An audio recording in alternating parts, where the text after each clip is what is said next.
په لمانځه کې خوله پټول پزه پټول په دې سره لمونځ مکروه کیږي.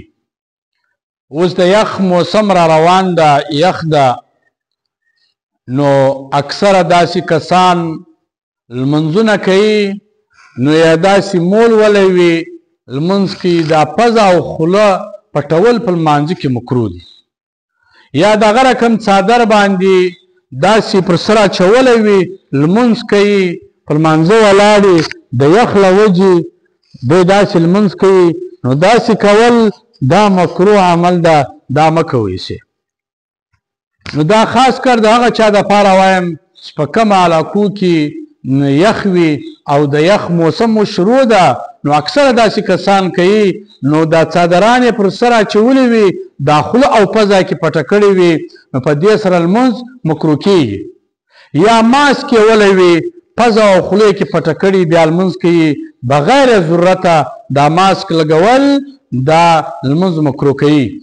دغه رقم په دې څادر سره یا د لنګوټې په دیول سره داسې خوله او پزه پټول لمونځ کول دا لمونځ مکروه کوي.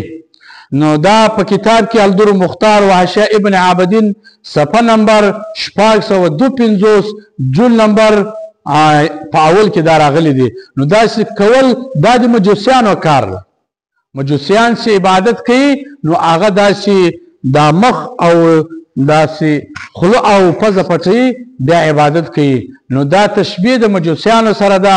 نو په در مختار علی رد المحتار حاشیه ابن عابدین رد المحتار کې دا راغلی دی چې داسې په لمانځه کې دا خوله او پزه پټول دا لمونځ مکروه کوي. نو داسې مه کوئ چې اوس خو د یخ موسم را روان ده چې لوی لوی څادران پټوان مې پر سرو وي او داسې په امام پسې ولاړ یاست یا یوازې لمونځونه کوئ، نو دا لمونځ مکروه کوي، بلکې دا لمونځ مکروه ده. نو داسې مه کوئ، باید موږ تاسې د داسو کارو څخه ځان وساتو.